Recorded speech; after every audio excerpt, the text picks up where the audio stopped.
Hello, hello. Welcome to the YouTube Live. You're going to be going through your homeworks today for section 3.4. Now I'll give everyone a chance to put in their name if they want to say hi, and then we're just going to go straight to it. So I've got to brainstorm about what questions you'd like to talk about, and then the open-ended chat as usual. And hopefully we'll have a fun interactive workshop. It's really what the goal of this is, to start to learn more about null-clients through working through some of these problems. Remember that last time we talked, we went over problems 3.4.5 and 3.4.6. Just wanted to say that here so that people know that we already have those ones from Tuesday's YouTube Live. So we should probably move on from there.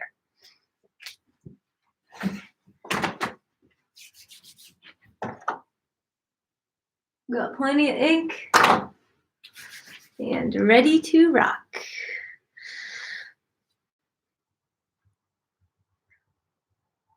Okay, well, it's nice to see some people putting their names into the word cloud there, but I'm going to move it right along now to the brainstorm. And so please enter your request right into this brainstorm here. And then we will get started with those. I wonder what people would like to see today. In addition to naming exercises in the brainstorm, you can also just name questions you have about the reading or something that you need explained maybe from one of my videos or anything else. So really, what questions would you like to talk about is more open-ended than just naming exercises, although that's the usual and that's always a good starting place. And we can continue to take questions in the open chat too. But just keep that in mind in case you wanted to type in any question for something for me to elaborate on. I'd be happy to do that for you.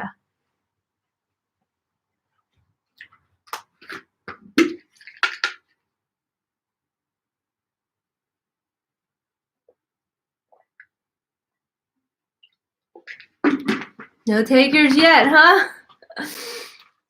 I actually had someone email me some requests. Oh, nice. Somebody asked me a question about the figure. That's awesome. Thanks.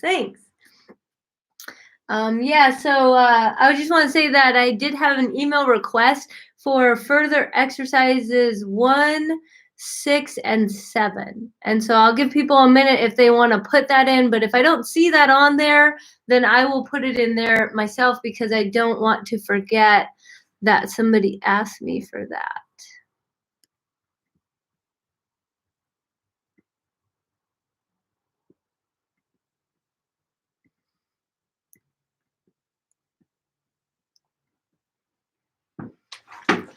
Take a look at the first question that came in, and I'll give you a few more minutes to enter in any other requests.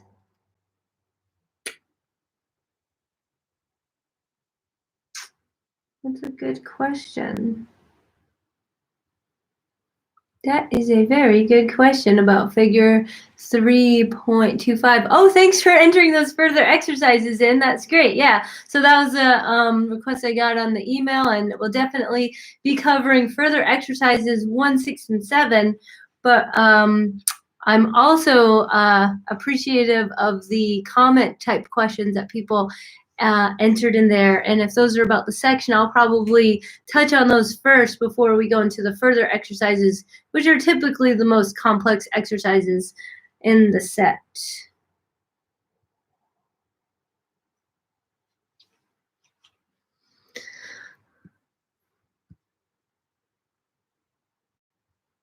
The actual section question, not the further exercise 3.4.1. So I'll probably be doing these in numerical order.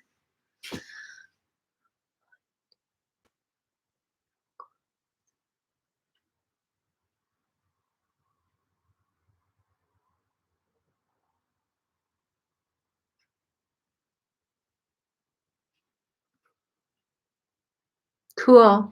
Thanks for making use of the brainstorm mode too, for those who are voting on other comments that are coming in. So I know how important it is to how many people really want me to touch on all those questions. Of course, usually if you've been staying for the whole thing, you know that usually I'll try to stay for the whole list and get through everything. But it's always helpful to know how much people want to see what specific questions.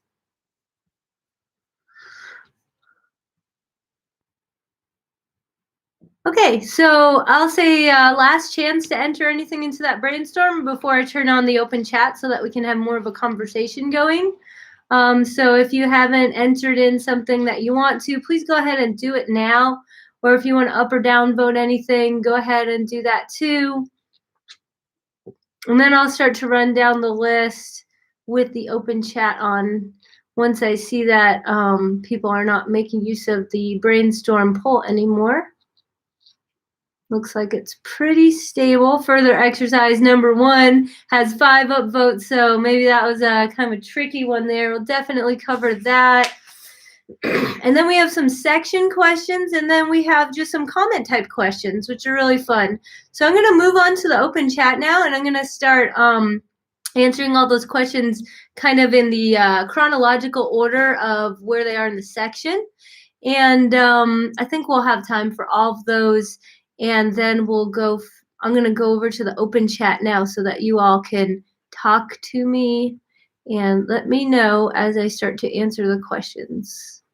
Okay, so now the open chat should be on, so feel free to use that at any time. And I think I'm going to start with just a couple of comment questions. Okay, so the first comment question that I got was in figure 3.25, why are the crosshatches different lengths? That's a great question. For those who don't have the book with them, I'll just give you a reference right here. This is on page lines. They drew the field. Remember that on null lines, the vector field is going to just have one component that's non-zero, and the other component is 0 because it's on that component's null line. So kind of zeroing in on the red line that's going down right here, you can see that the green crosshatches, which represent left or right behavior, they also have different lengths. And someone's asking, why do those crosshatches have different lengths?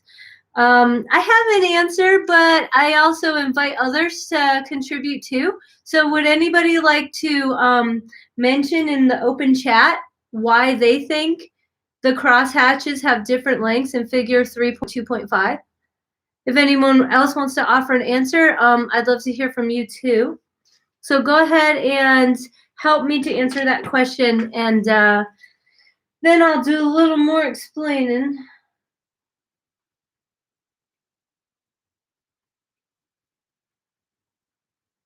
Looks like that's an M nullcline. Magnitude of change vector is greater. Awesome answer. Yeah, right. And someone else said the velocity of the vector is greater, or the magnitude of the corresponding change vector. Those are all fantastic answers. Yes. So let me write down the equation a little bit on that problem, and you got it. What you put in the chat there is exactly saying the point. Okay, so in figure 3.25, that's on page 143, we kind of see this nullcline right here. Because on that red nullcline, I see left and right behavior, that tells me that it's an M nullcline. It must be a nullcline for the second component because the first component is the component that has non-zero behavior. Okay, so I know that this line that's right here is an M nullcline. And that's because I'm observing that it just has left and kind of smaller over here. And why do they have different lengths? And this actually, for a better explanation with all the pretty colors and the equations written out, go ahead and check out Tuesday's YouTube Live. Because in Tuesday's YouTube Live, we worked through exercise 3.4.4, and we talked about drawing those examples. And remember that not only can you speak to the directionality, which is to say whether it's right or left on an M nullcline, but you can also speak to the magnitude of that vector. And so remember that when I'm picking points on this nullcline, I'm going to plug test points into the D prime equation, right? Because if I'm on an M nullcline, that means that I know that M prime is 0. That's what defines the M nullcline. But what I do to figure out how to draw those left and right vectors is I pick test points on the nullcline, and then I plug them into the non-nullcline equation. So in this case, it would be the D prime equation.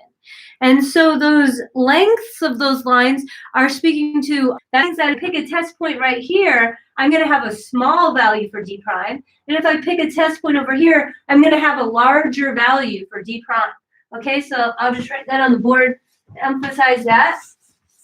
Okay, so when I do that, if I use this test point right here, this test point gives me a small D prime, right? But if I chose this test point over here, that's going to give me a very large D prime. Well, maybe not very, but everything's relative.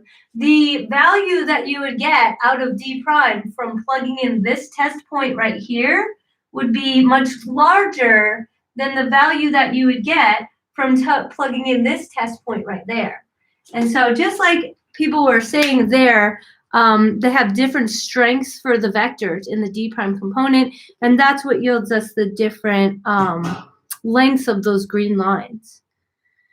And then someone said, do crosshatches have different lengths based on how much change is occurring at this point? Exactly. Yeah, that's exactly it. Is that we know that qualitatively, remember we were talking a lot about qualitative mathematics. So qualitatively, all of these lines will have the same direction. If they are on the same side of the equilibrium point, they will all like either be positive or negative. But we know that not all positive numbers are the same, right? 10 is a lot bigger than 3, and 0.05 is a lot smaller than 2. And so the quality of being a positive sign is just one thing we can say. And if we want to elaborate further, that's when we would start to describe how much change is occurring, just like that person asked in the poll. Yeah. Okay, great. I'm getting more feedback here in the poll. It says, so on the red nullcline, the top half shows small change vectors becoming slightly larger, then smaller again before intersecting the D nullcline. What does that behavior suggest for a system?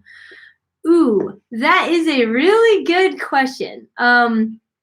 That question is a bit hard for me to answer in 2 dimensions because it's more involved, but I think I can kind of speak to that question by analyzing the vector field along the nullcline and kind of just describing it as a one-dimensional behavior. But I definitely want to talk about that question. So like someone said, we see a small change and then it becomes larger and then it becomes smaller again. And what does that behavior suggest for a system? Let me try to explain that a little bit. Okay, so YouTube Live as a resource in case what I'm about to describe is confusing. During that Tuesday YouTube Live session, we described an alternative method that kind of replaces the method of test points, which I was calling the graphical method. And in that graphical method, after we get the statement for the M nullcline and then we plug it into the D prime equation, we kind of make a little graph of how D prime depends on D. Okay, I hope people remember that from watching Tuesday's YouTube Live. We go through that in a lot of detail on Tuesday's live session, but I don't want to repeat it here because it's going to eat up too much time because I see that we have a long list of questions to get through. Okay. So I'm just going to pick up where I left off from Tuesday. So like the graphical method that I talked about from the Tuesday YouTube Live. So that's from Tuesday's YouTube Live. The place that we got to in that graphical method was we got an expression for D. Oh, sorry, I want to graph it really nice here. So we kind of got a graph that looked like this, D prime versus D, and we had a down-facing parabola. I believe it was a down-facing one. It might have been an up-facing one, but you know, it's kind of the same thing, whether it's down or up, it would just be pointing the opposite way. Again, the question says, so the top half shows small change vectors become slightly larger and then smaller again before intersecting the D null climb. Okay, so what the person's comment is, there's an equilibrium point here. Okay, and on this side of the equilibrium point, what we see for the picture is that we see little itty bitty change vectors, and then they start to get bigger, and I'm just going to overemphasize it. They get even bigger, and then they get smaller again as you approach the equilibrium point. And what that has to do with this is that this graphical method is describing what you would draw if you used any of these points as a test point. Okay, so let me try to talk through it a little bit. For this value of D that's near 0, a small output for D. But as I move along the D axis here, at this value of D, that would correspond to this place right here, in which I would get a larger change vector. And then as I approach the equilibrium point, the change vector gets smaller again. You see right here, this is the same equilibrium point. The 0 of the D prime that we got from there is that same equilibrium point right here. Okay? So the behavior in this region is being described by this D prime equation, and just like you're saying, it gets larger and then it gets smaller again. You can see that in the graphical method from the output. It's small and then it gets larger and then it gets smaller again. Okay, and what that has to do with the behaviors of the system is it's telling us that the system has its most drastic rate of change at the peak of that parabola. Okay, and so kind of like if we were talking about a time series here, in terms of a time series, right? Let's say that the equilibrium point for D is up there. And now this is going to be time on this axis. What the time series solution is going to look like, assuming that that equilibrium point is a stable one, is it's going to look like this. See, it kind of approaches the equilibrium point in that logistic fashion. And what it has to do with this is that, remember that D prime is dd dt, right? And so what we're describing as the output on this graph here has to do with how steep the tangent line is on the time series graph, because we're talking about d dt, right? And so if you look at the tangent lines that I draw on this graph, first the tangent lines are shallow, and then they get steeper, and then they are at their steepest point. The steepest tangent line occurs right there, and then they get shallow again. Okay, and that's what this is describing. Right here, that's the location. Right here, this is the steepest tangent line. And because the tangent line is dt on a time series graph, the fact that the steepest tangent is occurring for this value of D is the same thing as saying that D prime is at its maximum right here. Okay, so this is the steepest change in D versus T, because this is a description of the rate of change of the variable D with respect to time.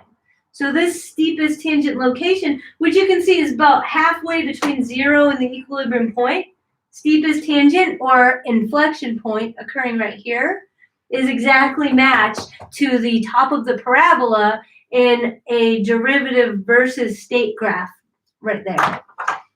We kind of talked about that before in week 7, I think, or maybe even week 6 when we were back in one dimension and we were getting really into the two types of into the exponent of this. Go back to I believe it was week 6 where we really dove into 2 different type of graphs in one dimension. Okay, hopefully that helps with the answer to that first question there. If not, if there's any open things that you still want to ask about that question, go ahead and throw that into the chat. Thank you very much. Thank you. Thank you for the feedback to make sure that I know that I'm serving you correctly. And now I'm going to go on to the other comment that was not an exercise. The rest, and then I'll go on to all the exercise requests in order. But the other comment that is in the brainstorm here says finding equilibrium on nullines, i.e. on a nullline for a 2D system, but not at the intersection of two nullines. So that's a really important point to bring up right now. And if you are somebody who had taken a peek at the concept quiz, you may have noticed that one of the concept quiz questions is related to exactly what's got put into the brainstorm here. So I really like that you're asking that question right now. I'm going to kind of copy the question onto the board, and then I'm going to do a little brief explanation for that one, and then we'll start to go into the exercise sets.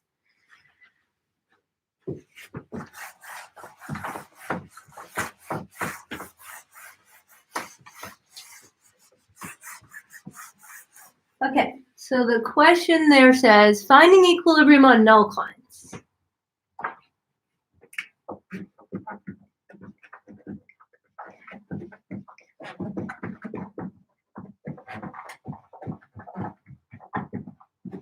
Okay, that was the start of the question, and then it said, i.e. on a nullline for a 2D system, but not at the intersection of two nullines. So that's the part that's kind of confusing to me, is that i.e. part, where it says it's on a nullline, but not at the intersection of two nullines. Well, the thing is, what we learned in the section here, and what's generally true in 2D, is that equilibrium points only occur on the intersection of two nullines. So that's really important to know for that. I'm going to just star that, is that equilibrium points only of two nullines.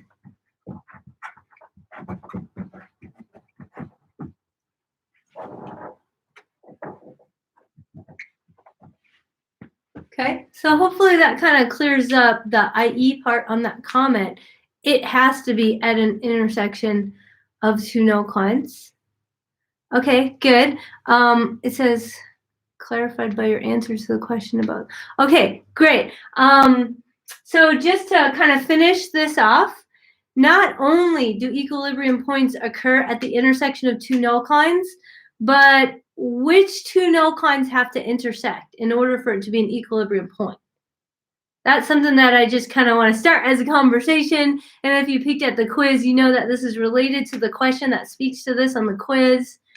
Can it be the intersection of two x nullines, of two y nullines?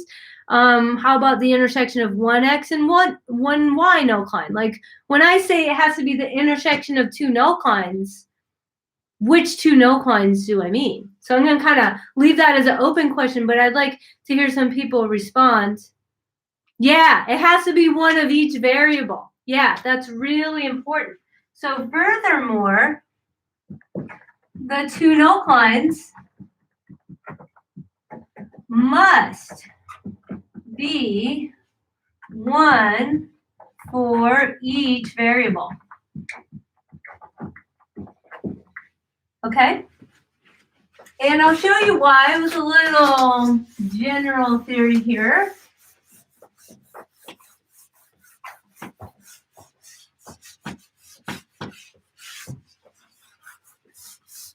Okay, so this is going to be speaking fully generally, and one thing that I noticed in the concept post was that sometimes people kind of extrapolated our study of the specific ecological models in the section and tried to say that those were general concepts. That's a mistake, so I want to clear that up.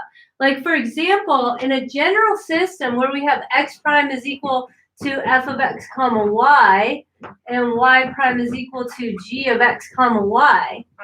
In this full generality, we haven't specified the form of f and g.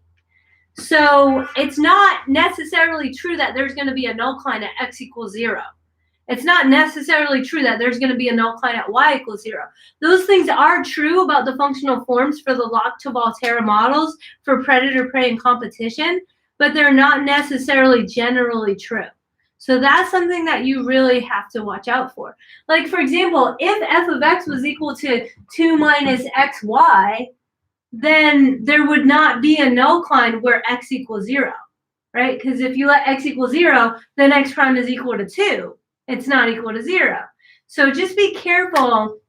There's not much I can generally say about the nullclines without being having a specified form for these.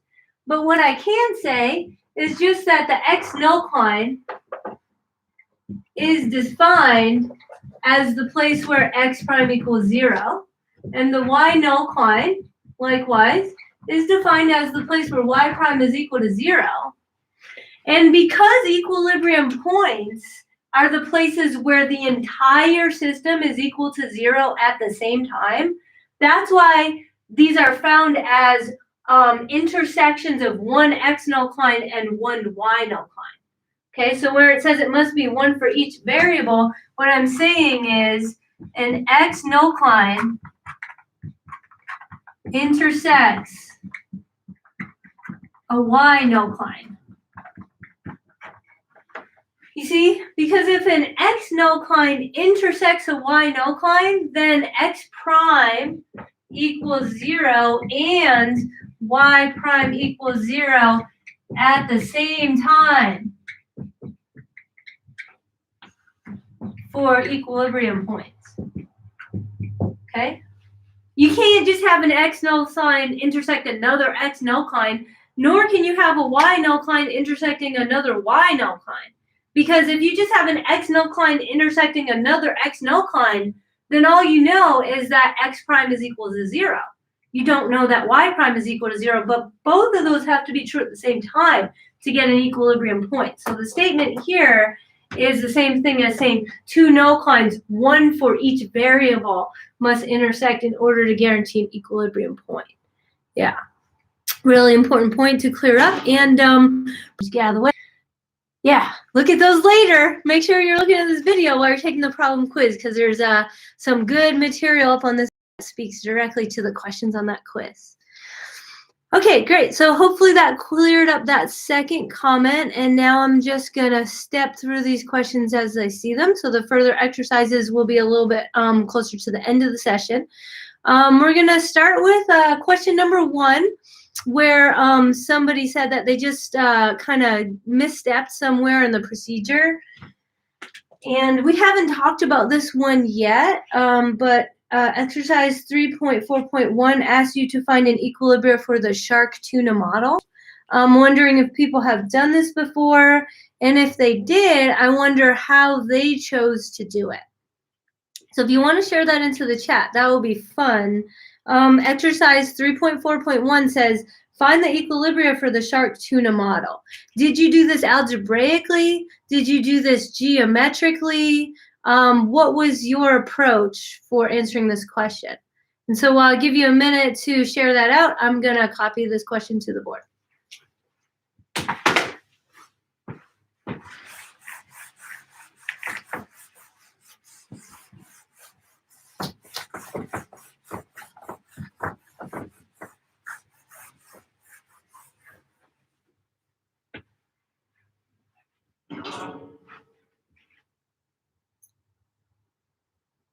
Nice. So somebody's sharing. Somebody said they did algebra. Another person said they set one of the equations equal to 0, either s prime or t prime, and then they solved it for either s or t, and then plugged that new term into the other differential equation. And then you have to set that equal to 0 as well. Yeah, great. So I see some people sharing their answers. Thanks for that. And also sharing the fact that they use algebra. Interestingly, another person said that they use the phase plane plotter. So definitely I encourage using technology to kind of confirm your written work on paper. But I just want to caution people to not rely entirely on the phase plane plotter. because if you are just only using the faceplane plotter, then you're not really expanding your understanding to go beyond your dependence on numerics. We really have to be careful when we use numerics. For those who will choose to read section chapter 5 next week, in chaos theory, you really can't rely on numerics because the numerics are going to break down. We saw that when we tried to plot the Lata Volterra model and implement Euler's method with a dt of 0.1, it didn't give us the closed form solution that we expected. So it's a word of caution for numerics. At first, they seem magical, and then you feel like they're going to do everything. Okay, cool. So we'll go through this algebraically because I'm hearing that someone kind of got stuck there. You're probably not the only one who got stuck. If you use the faceplane plotter, the other thing that's tricky about that is you have to make sure that you use the asterisks to illustrate multiplication. So where you see the term ST, you have to type X asterisk Y. So you actually have to specify that you're multiplying using the little thing that looks like a star above the 8 key, right? Shift 8 for the asterisk. You have to put that everywhere you have multiplication in order to get the plotter to even work. That's another issue with numerics. But yeah, thanks for sharing what you did here. Some people are kind of discussing the work that they did. Definitely look in the open chat to see some help there. And that's exactly what I'll do on the board too, is that I want to do this one algebraically because I know that I can always do that by hand and it's not going to come with any numerical issues, which there are a whole bag of. However, it does come with algebra issues. So we'll see if maybe we don't get stuck too while we're working through this problem together. Okay, let's try that.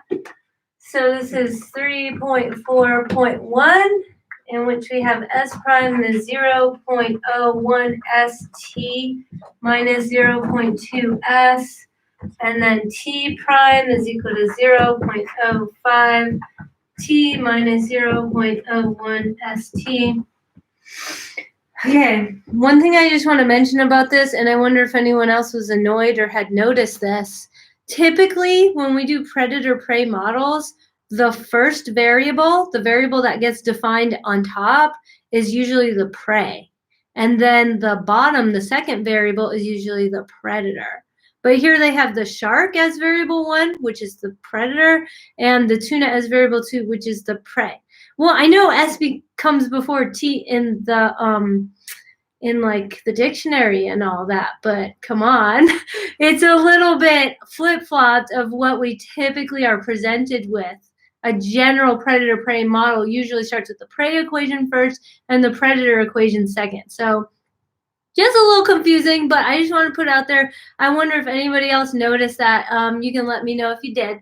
But the procedure will always be the same, okay?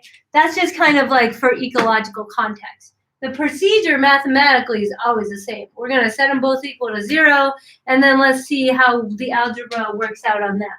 So for the equilibrium points, we're going to set this equal to 0, and we're going to set that equal to 0 at the same time. It's non-linear equations. And unlike simultaneous linear equations, we are not generally in mathematics able to state the solution for simultaneous non-linear equations. So we have to just handle it case by case.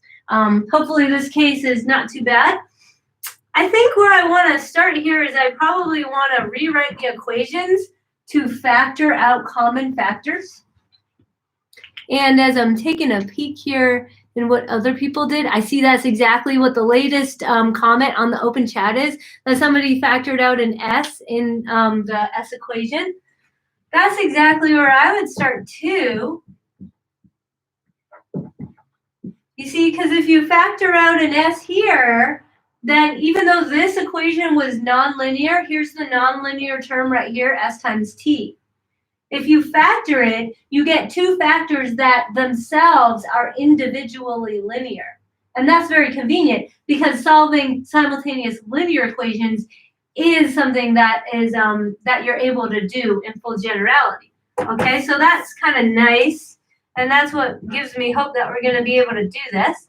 Likewise, I'm going to factor out a T in this equation right here. And then we're going to set these equal to 0, and we're going to see that we have two choices as usual.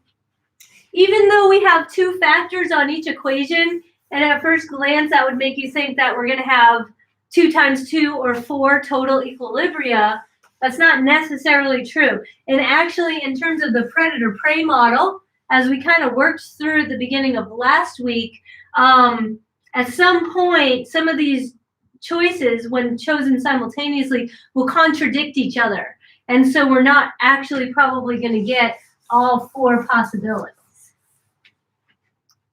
Okay, cool. So I'm going to go through each of these separately. So for s prime equals 0, we have 2 choices, right? Either that first factor s is going to be 0, or the second factor 0.01t minus, oops. You know what? This whole time I've been really good about doing this in different colors, and I've been telling you all to do this in different colors. So let me just stop right there and do this in different colors, because it is really helpful. And typically I have been using blue for the first variable, and I've been using red for the second variable. And this is along the lines of what we were talking about. I need to make sure that a blue statement intersects a red statement. I can't have 2 blues, 2 reds. So using the colors is just going to make me more aware of that and keep me on track to make sure that I pick one of each.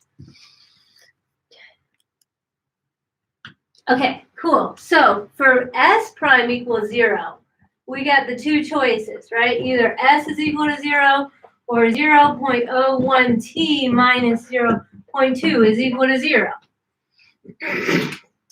And then for t prime as well, we have the 2 choices, which is the first one is t is equal to 0. The second one is 0.05 minus 0.01s is equal to 0. Hopefully that's so far so good. For the person who has said that they got stuck, if you're able to share, if you want to share and you're able to, where did you get stuck? That way I'll make sure to slow down and focus in on that point. Let me know, or, you know, at any point if you want to say, that's the part that confused me, I think that would be helpful to everybody. Okay? I'll look for that, but as I continue to go through the problem, now I just want to make sure that I pick 1 blue and 1 red, okay, for the equilibrium points. So before I do that, I think maybe I could try to simplify the statements here. So usually the next thing I do is, if it can be simplified, I will try to simplify this, I will try to simplify that. Also, if the red is too hard for you to read, let me know that, because it does look a little light on the board. So just, I could switch that if you want. This one here, when I solve it for t, it says t is equal to 0.2 divided by 0.01, and that is 20. Okay? And this one for the s says s is equal to 0.05 divided by 0.01, and that's 5. My colors. Okay, great. I'm glad it's readable. Thanks for telling me that. So now I'm simplifying my choices. You see, so this choice says either s is 0 or t is 20. This one says either t is 0 or s is 5. So now I'm going to see how many mix and match pairs I can make without contradicting myself. Contradicting myself would be like if I said s was going to be 20, but then I was trying to say that s is equal to 5 at the same time. S can only be one thing, okay? So I'm going to go through each of the 4 combinations and see which of those result in a proper equilibrium point and which of those result in a contradictory statement that doesn't leave me anywhere. And I just want to remind everybody of a super helpful comment we got on Tuesday where someone was like, I want to make sure that I don't switch S and T. So whenever I have some system defined, I'm going to write down the form of the x comma y point. In this case, s is the first component and t is the second component. I just want to remind myself of that by writing s comma t here so I don't flip-flop them, because otherwise it's going to be very easy to flip-flop the numbers, okay? So for each one that I write here, I'm just going to write s comma t below to keep that in mind, and I'm not going to mix them up. Okay, now going through this systematically, I'd like to take the first choice of the blue and the first choice of the red. So that will be S is 0 and T is 0, and there's no contradiction there. That's just the equilibrium point 0, 0. That's no problem. It was the plugging back in part. Oh, okay, the plugging back in. I didn't actually, you know what's funny is I didn't actually plug back in. So I feel like I might be using a different strategy that allows me to do this without getting stuck. But I'm just going to see. Okay, yeah, so in the section actually right above that problem, in the paragraph right above that, in the text it says that they get the statement from one equation and then they try to plug it back into the other equation, and then it gives them a deer and moose coexistence situation. That's one way to do it, but you don't actually have to do that. So thanks for sharing that's where you got stuck, because I'm kind of saying that that's an avoidable part. You don't necessarily have to do that. When you plugged the value for t into the t prime, you got s is equal to 1/2. Okay, let's check that out. Yeah, so what I'll do is let me just finish doing it this way, because like what people are saying on the chat is that this is making more sense, and this is the way that I've always done it. And then maybe we can try to do it the other way too, and make sure that, because the thing about math that's great is that there's many ways to the top of the mountain, but there's only one right answer at the top there. So we should all match up no matter which way we went. And if we didn't match up, then we have to work collaboratively to figure out what is the correct solution, right? There should be different ways to be able to achieve the same correct answer. Let's do this way, and if you understand this way better, then just stick to go through the rest of this method. We picked up, up, so next I want to try to pick down, up, and see where that gets me, right? So if I choose down in this direction for my next equilibrium point, S comma T, if I choose down for the blue, that tells me that T has to be 20, okay? So since I'm choosing down, I'm just going to put a 20 right where the T is. And remember that in my second combination, I was going to choose down, up. And so if I choose up here, it says T equals 0. But I just said that, you see, if I pick this, T has to be 20. And then if I pick this, T is 0. And so T can't be 20. 0 equals 20? No, 0 doesn't equal 20. And so that's actually impossible. So I can't choose the combination of down, up, because it's contradicting itself. It's telling me that T has to be 20 and T has to be 0 at the same time. And so that's one of the ways, that's one of the 4 possible combinations that leads to a contradiction. And maybe because that contradiction exists in the predator-prey model, maybe that's why it gets stuck when you use the other method. In the deer and moose model, there is a full 4 equilibrium points, and so you can choose any of the 4 combinations and not get stuck. But in the predator-prey model, which is the exercise there, you choose the up down, or sorry, you choose down up, and then you get stuck, right? That was the bit that wasn't, okay, great. I'm so glad that that cleared it up. That's really great. Right, so we can't choose, the conclusion that we just got is we cannot choose down, up. Well, let's see if we can choose down, down. Maybe that's a good choice. So if we choose down, like I was saying, that's C equals 20. And then if we choose down on this one, it tells us that S is equal to 5. And so that's perfectly fine. So then the other equilibrium point is going to be 5 comma 20. The very last thing that we could possibly choose is we could choose up and then down. But that's going to end up in another contradiction, because if we choose up here, we get S equals 0. And if we choose down here, we get S equals 5. So similar to the down, up choice, the up, down choice contradicts itself. And so we only have 2 equilibrium points. So there's only 2 equilibrium points. Now, when you're given two sets of two directions to do, you will have four choices available, but it's not guaranteed that all of those four choices are going to be logically consistent. And in this case, we saw the example where two of the choices were logically okay, and then two of the choices ended up contradicting themselves. And so that's why we only have two equilibrium points. Yeah, if that is, again, I'm looking at the time and the list of questions, and there's so much to get through. So let's just stick with that method if that's what works out for you. I think if you did pick the method where you kind of solved one in terms of the other and then plugged it back in, you might end up at a dead end, because possibly what you tried to do was kind of what I was trying to do with the logic here. You might have been trying to do up for the blue and down for the red, and then it just doesn't make any sense. Cool. I hope that was helpful to get through that problem. And going back to the list, I see that before we reach the further exercises, we're going to do 3.4 numbers 8 and 9, and then we'll go into further exercises 1, 6, and 7. All right, let's see what we got here in questions 8 and 9.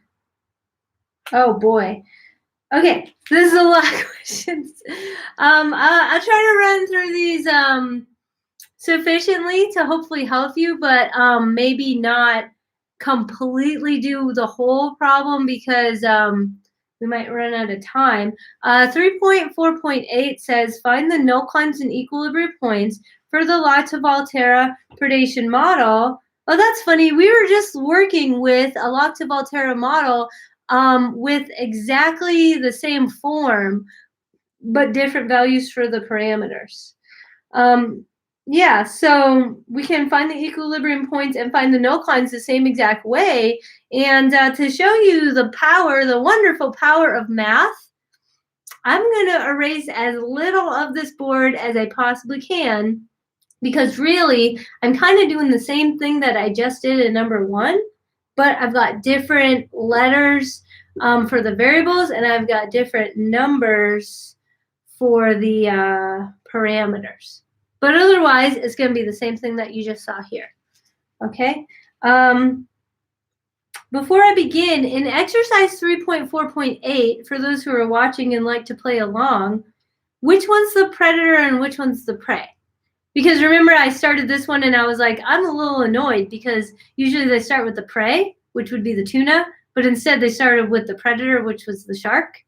So looking at the equations in 3.4.8, can anybody share with me which one is the predator and which one is the prey? Because I was thinking that I could just kind of erase just the number part here, but if they flip-flop the predator and the prey again, I can't really just switch that. I'm going to have to do more erasing than that. Yeah, so you tell me, which one's a predator and which one's a prey in 3.4.8? Where did the pen go? Oh, there it is. N is the prey and P is a predator. Okay, so 2 people have told me that, yeah, right. So here's the thing. That's why I was so annoyed at question number 1, is that in question number 8, you're right, N is the prey and P is the predator. And if you're an ecology student and you're reading in your ecology book, they use those same letters, N for prey and P for predator. And they start with the prey. And pretty much everything that I see about predator-prey models, they start with the prey. And yet, for number 1, they started with the sharks instead of the tuna. That's why I just didn't. I wasn't cool with that. Maybe they want to switch that for next edition. Anyhow, let's go on to question 8, in which it does have the usual form of prey, starting first with the prey.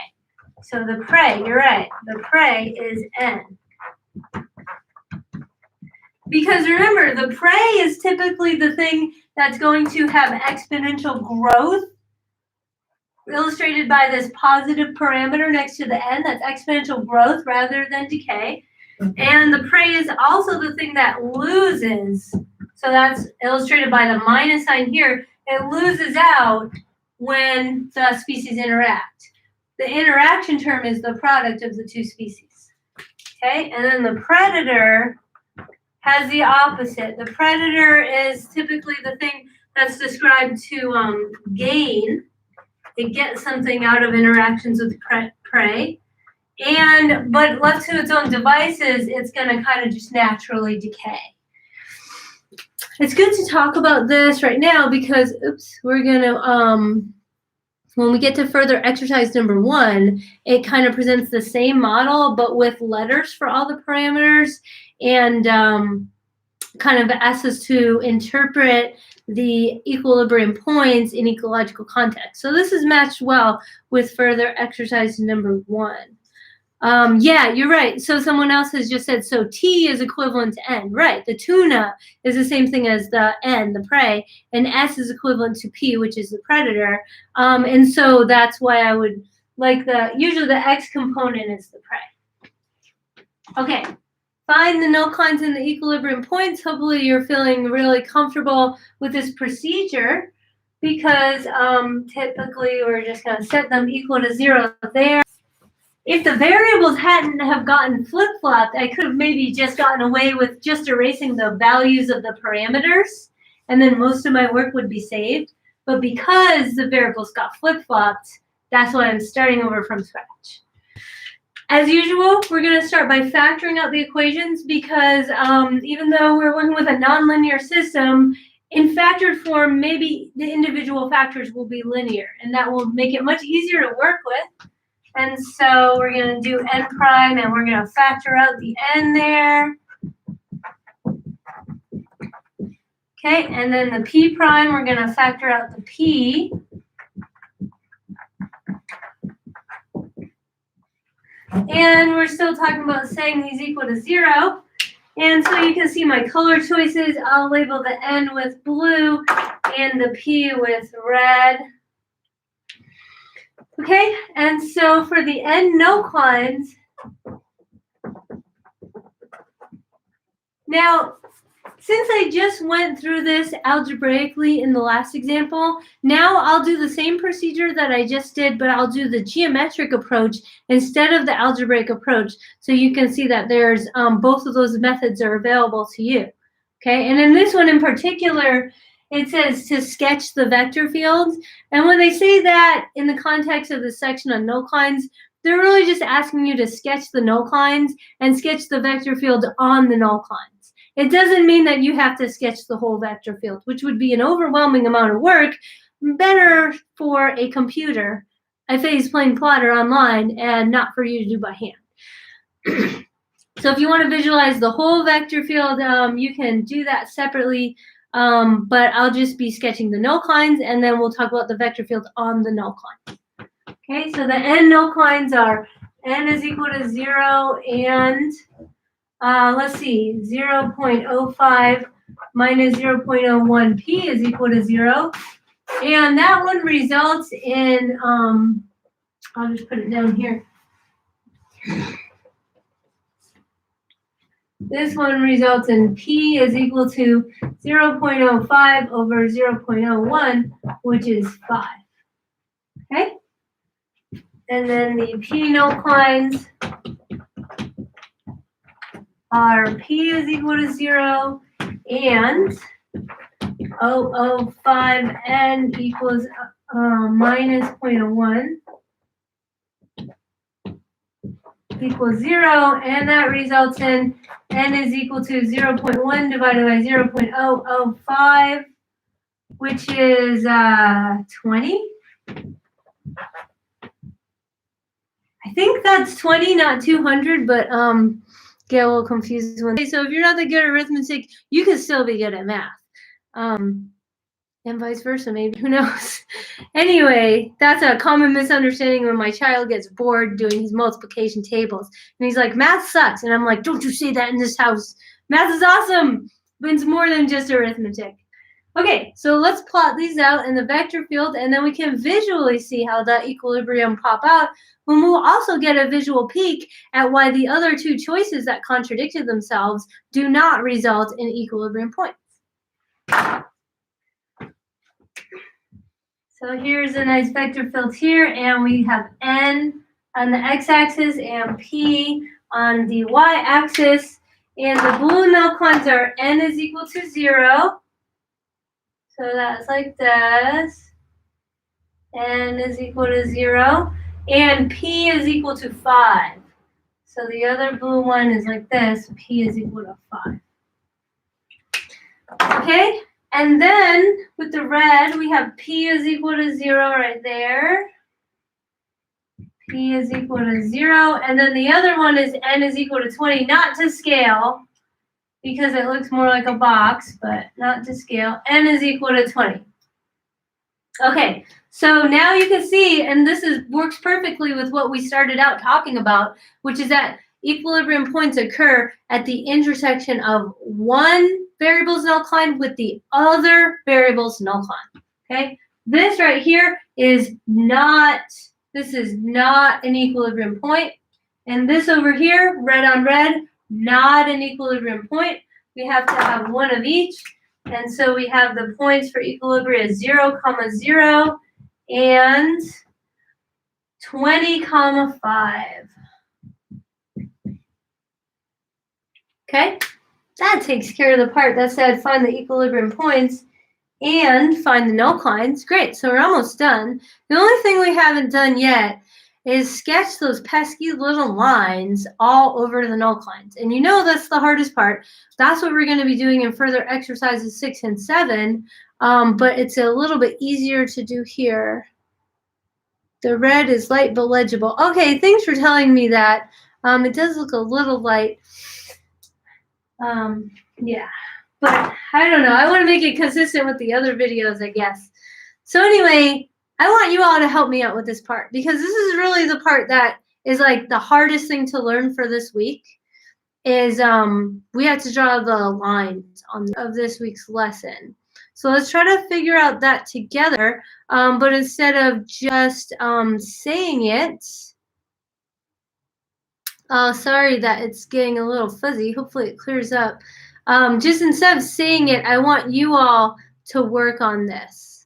I think maybe if I use black pen, it's going to be less fuzzy. Someone's telling me that it's starting to get a little fuzzy. So I'll leave the null lines, the image of the null lines in blue and red, but I'll start to do all the handwork in black, and hopefully So what I want you to do is I want you to start with, let's start with the blue null lines, the N null lines. And oh, thanks. Yeah. Okay. Maybe it's just an internet connection issue. I hope so, and I hope it resolves soon.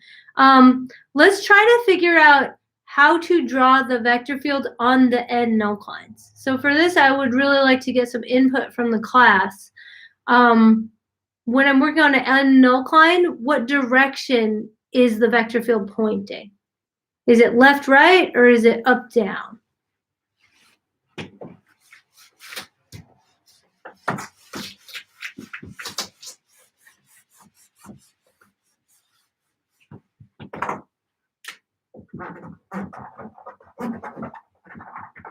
So on the N null lines, vector field points. Now I'm trying to get you all to answer this question. Is it going to point left, right, or is it going to point up, down on the N null line? Left, right is the N behavior, right? And up, down is the P behavior. Okay, let me write that on the board too to help us out here, okay? So I just want to keep track of this on the sideboard here to help us answer the question. This might help you too when you're working through it. N prime describes left, right. Okay, and then P prime, I'm talking about the vector field right now. P prime describes up, down. Right? Because, so it's either going to be like this or like this. N prime N prime is what describes things going to the left or right. It is the horizontal component of a vector field vector, a vertical component of the vector field behavior. And here's the kicker. An N nullcline has N prime equals 0. Right. So I was seeing kind of conflicting answers. Some people said left, right. Some people said up, down. And that's why I was saying this is where it starts to get confusing. So don't feel bad if you pick the wrong thing. This is the part where that happens all the time. This statement really helps me, but it doesn't give me the answer because you might think, oh, it's left, right, because you just said N, right? But it's actually the opposite because the N nullcline has N prime equals 0. So there's no left, right behavior. Okay, so to answer the original question, on the N nullcline, the vector field points up or down only. Why does it point up or down only? Because N prime is equal to 0. Since N prime describes the left and right behavior, if N prime is equal to 0, that means there's no left and right behavior. The only thing that's left on an N nullcline is the P prime behavior. So it's going to point up or down. Totally confusing part. But we'll just keep doing it again and again, and hopefully you start to get the hang of it. Okay? So now I know that I'm going to be on the blue line, so I'm going to be drawing things that just point up or down. And it also gives me a hint of what I'm supposed to plug in my test points into. Because you can see that N prime is equal to 0. So if I plug in a statement of an N nullcline into N prime, I will get 0 because that's actually where I got it in the first place. So I have to plug it into P prime. So what I'm going to do here is I'm going to find points on the N nullcline and plug into P prime. I'm going to plug them into P prime. Oh, there's a storm coming through. It's getting all windy outside. Okay, so hopefully you understand that. At least you understand it to be the most confusing part, right? The good thing about it is that if you do make a mistake, the math will tell you you made a mistake. Because if you plug in a point on an N nullcline into the N prime equation, you'll get 0. And that doesn't tell you which way to point it, right? And that's because you picked the wrong equation to plug it into. Let's talk about how to get test points and plug them in now. Oh, actually, the test points are going to be pretty easy because these lines are really constants. So that's kind of lucky for this part, is that here on this one, this nullcline right here where P is equal to 5, I know that P is equal to 5. That's easy enough to say. On the P is equal to 5 nullcline, how many different regions do I have to test? How many test points do I need? That's my question to you, okay? So right here, my question is, on the P is equal to 5 and nullcline, how many points do we need to test? That's my question. 2. Yeah, right. Yeah. How did you know it was 2? Can you explain that a little more? Because it's 1 on either side of the equilibrium point. That's excellent. Yeah, that's exactly what the issue is that another hint for the concept quiz. Everything that we've seen so far in this section tells us that while we're on a nullcline, as we pass through an equilibrium point, the vector field flips sign. It changes sign. So if it was pointing up after you pass the equilibrium point, now points down, or vice versa. So we have to pick 2, very well put, 1 on each side of the equilibrium point. Right. So we have to pick 2. Okay. So we have to test number 1 is somewhere here. Okay. And then on the other side of this line here This is the point 20, 5. We're going to do test number 2 is going to be on that side of the line. You see, the equilibrium points break up the null lines into different regions with qualitatively similar behavior. So now that we know that we need 2, I'd like to take some suggestions for actual values for the test points. So remember, you have to put those in n, p format. So what do you want to test for test area number 1? What point do you want to test for test area number 2?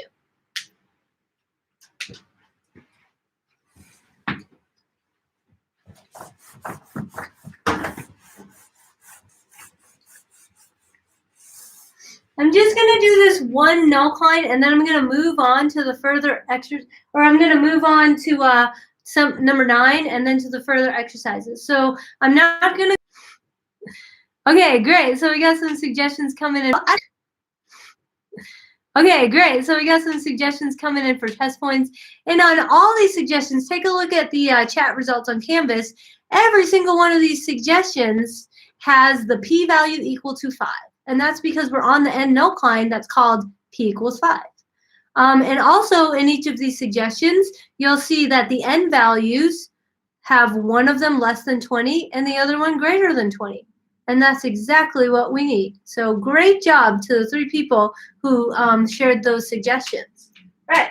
So I'll just maybe pick randomly from that list. You're all completely right. But one suggestion is 4, 5. And so we can test this one right here at 4, 5.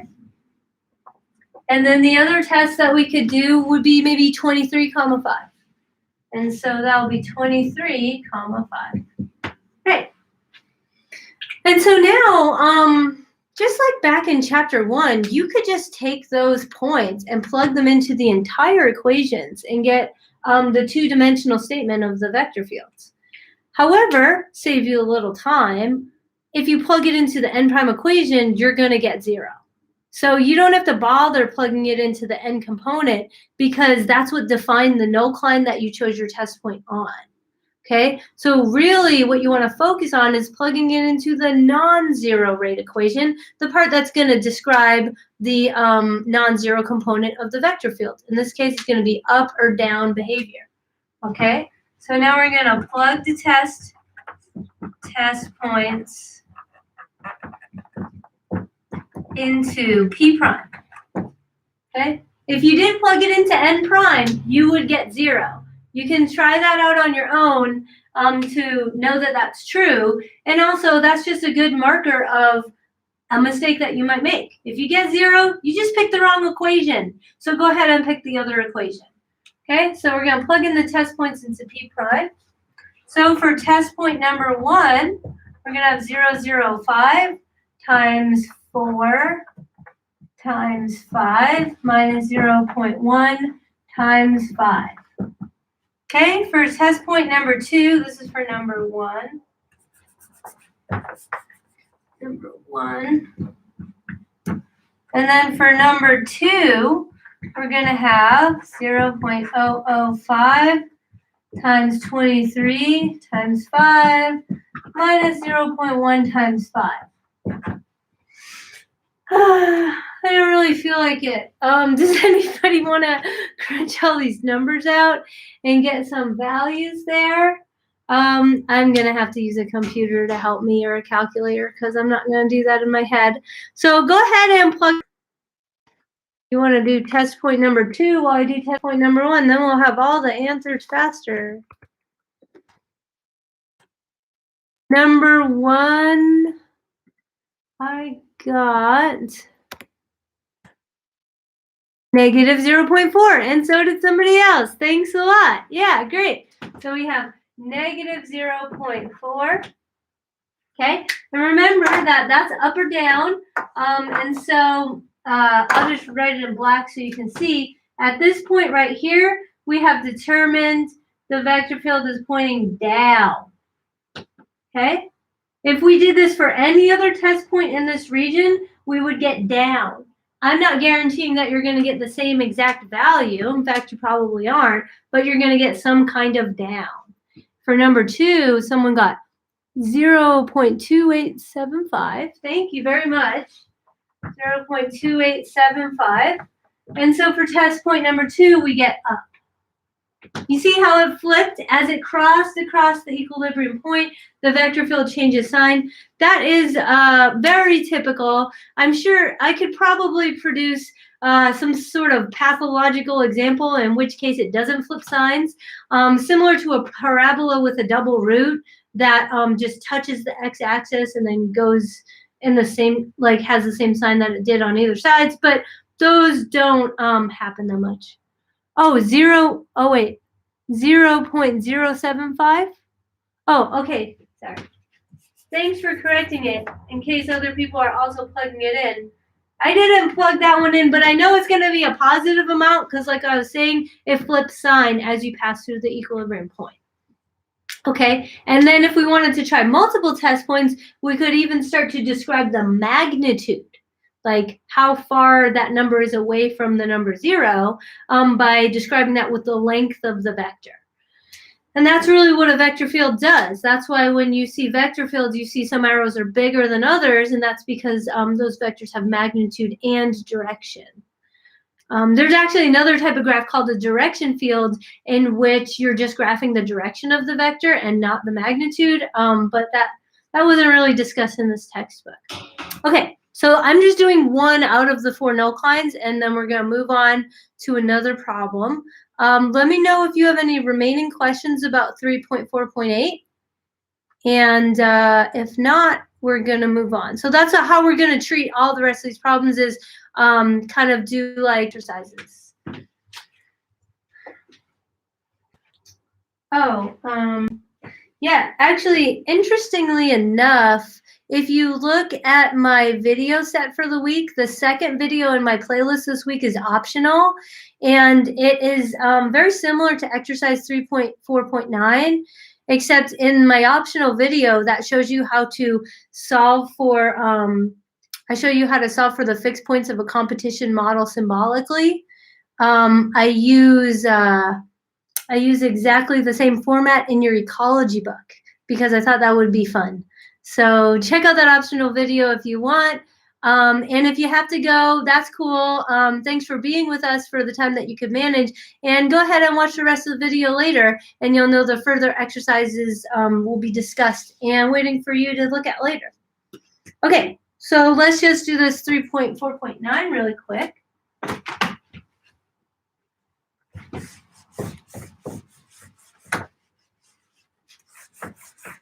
And this kind of exercise that I'm about to do kind of showcases why we care about null clines, because they give us a little bit of analysis that we can do without having values for the parameters. So typically in ecological models, a lot of times they'll say all the parameters are positive, and they don't give you any numbers. But if we are able to work with it symbolically, like you see on page 145 here, you knowing just the sign of the parameter, not the value of it, you can still make general statements, which is really powerful. In 3.4.9, it just asks you to calculate the M null clines symbolically. Okay, and the M null cline will be defined as a place where M prime is equal to 0.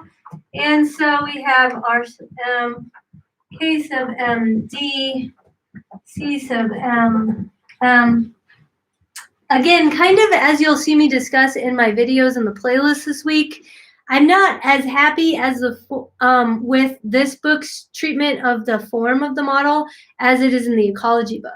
So if you look at my videos, you'll see that I take these forms and I reorder the terms so that you can see what this model really is in terms of ecology. What we're talking about here is logistic growth for both species and an interaction term that is detrimental to both species. You can't really see the logistic growth as well in this model because typically like the RM part would be factored out with the M. But if you're interested, check out my video where I factor it out. So you can really see the carrying capacity and you can see all the format pop out as we had learned it when we were doing one-dimensional systems. Okay. This one's going to be a real quickie, don't worry. We're just going to set M prime is equal to lines. Or the second choice is that Rm minus Kmd minus Cmm is equal to 0. That's it. We calculated the no-cline symbolically. The only thing that we didn't do yet that you'll see on page 145 right above the problem is that we could also solve that second choice. And we could solve it for M so that it's in a kind of y equals mx plus b format.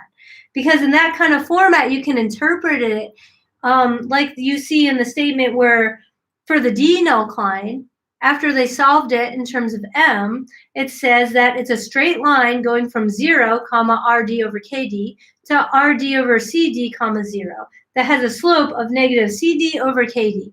And there's a little typo there. There's a little period in front of the KD. I'm a real stickler, huh?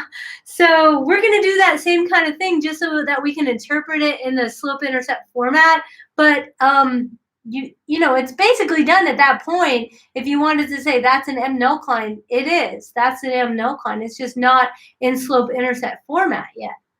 So if you want to put it in that format, you can. So rewrite in slope-intercept format.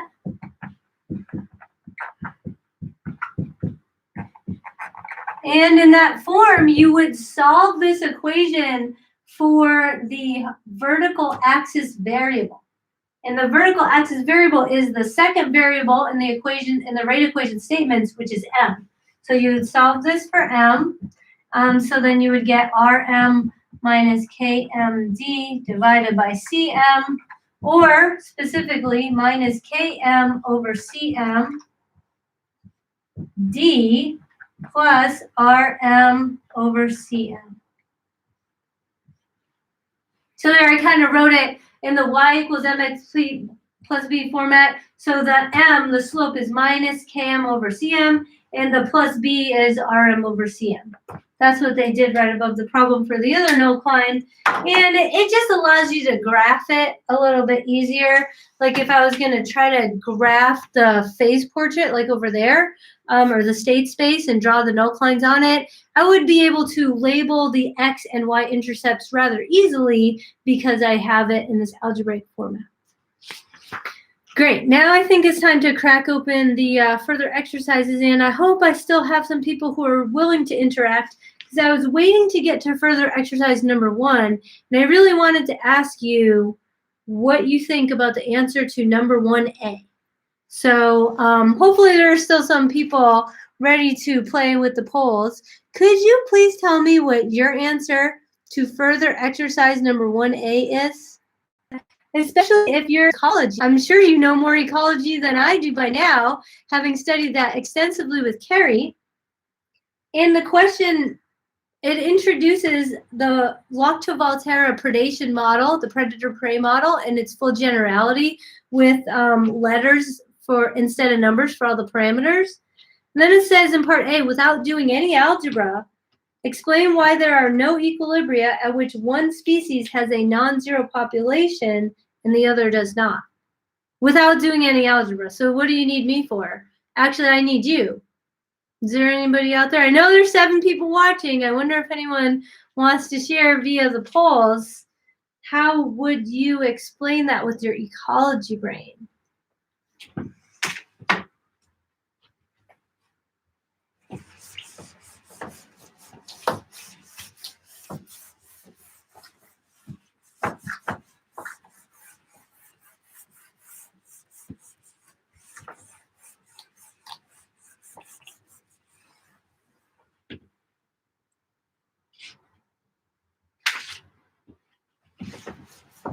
I'm going to give you all a couple minutes to answer while I erase the whole board in preparation for further exercises 6 and 7. That's what we'll close out the session with and those are kind of a doozy.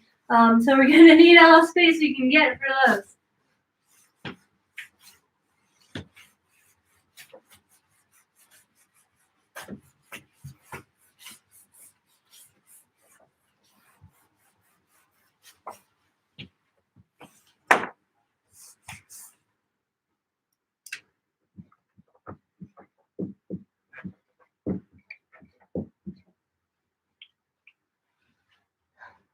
Okay, I'm going to check back on what you have to say right after I copy down this model. So go ahead and share your perspective if you still want to.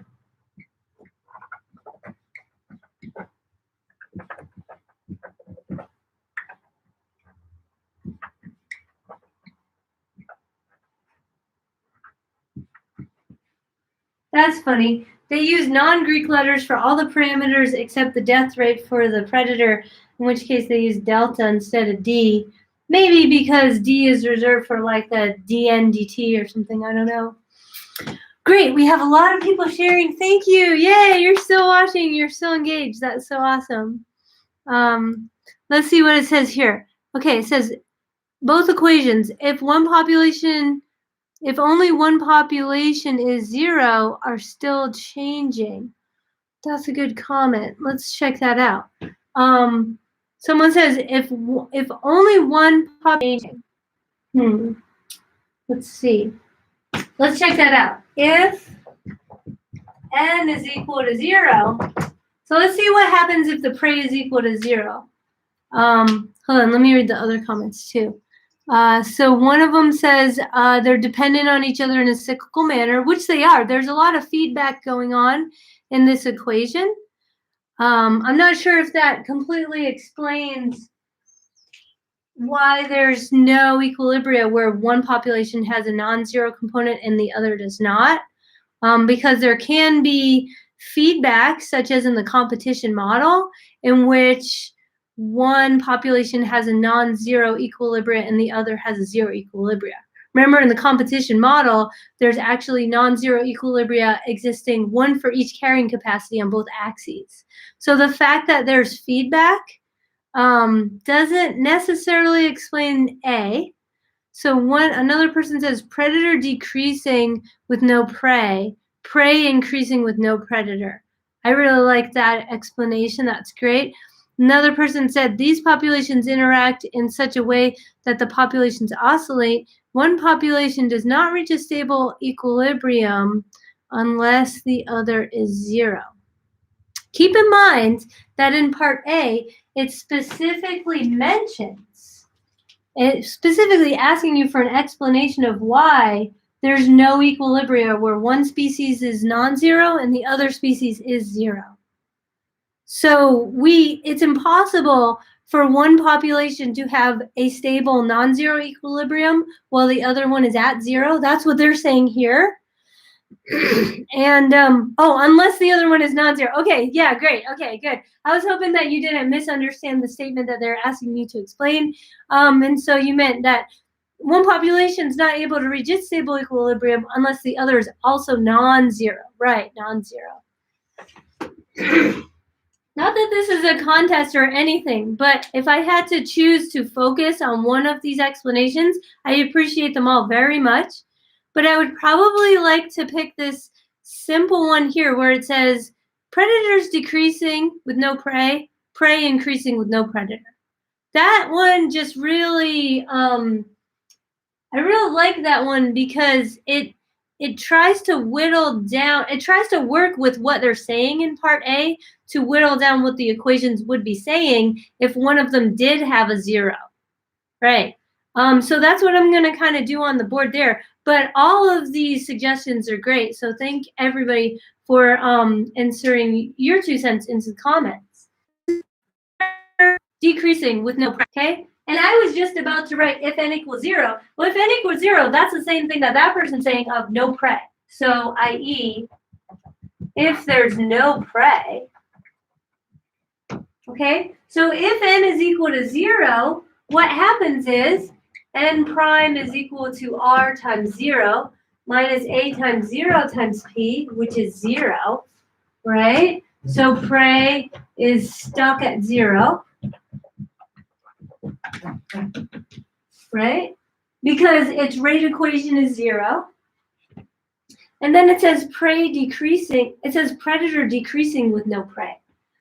With the same assumption that n is equal to 0, if I plug that into p prime, I get c times a times 0 times p minus delta p, which is just equal to minus delta p, which is always less than 0. So the predator is always decreasing. So the predator is going to 0, 2. What happens when you don't have any prey in this particular predator-prey model? If you don't have any prey, of course, you're not going to get any prey, so that's just stuck at 0. But if you plug that into the p prime equation, then it results in the model p prime equals minus delta p. Okay, here's a time for the ultimate review. Who remembers the solution to this? P prime equals minus delta p. P of t would be equal to what? Do you remember that section? This question has its own section. This is so important to the theory of differential equations that it had its own section, section 2.7, when we were finishing off our discussion of calculus. What was the solution to this one-dimensional linear equation that results in implementing the assumption of having no prey? Let's see if anybody remembers that. That's a real take home. I hope everybody leaves knowing this. What's the solution to this equation? But I'm just checking in right now. Don't worry, it's anonymous. I don't know who's saying this right now. I'm just looking to see if amongst people we still retain that, because that is a really, really key concept to take home. Anyhow, without even answering that part, we can see that the rate equation is always negative. That's why I wrote predators always decreasing, and so predators going to 0 too. So in the case of no prey, it results in no predators. And that's exactly what that comment has said. And then if we check out the other way, right, if we have p is equal to 0, which is i.e. no predator, i.e. no predators. I'm just going to draw a line here. Okay, so if p is equal to 0 and there's no predators, of course, p prime is also going to be 0 because no predators, you're not going to get any predators. But n prime is going to be Rn minus a times n times 0, which is Rn. And that's always greater than 0. So see, if there's no predators, then the prey is always going to be increasing. And that's what somebody had said. They said prey increasing with no predator. That's exactly what we get out of this model. So prey always increasing. Which is to say that n is going to infinity. Which is kind of a silly thing to say, but that's what happens when you assume that the per capita growth rate is constant. If you don't implement the logistic model, which allows something to top off at a finite carrying capacity, then the assumption here that n prime doesn't equilibrate to any finite value. It always just keeps increasing towards infinity. And nobody really wanted to answer that question too much.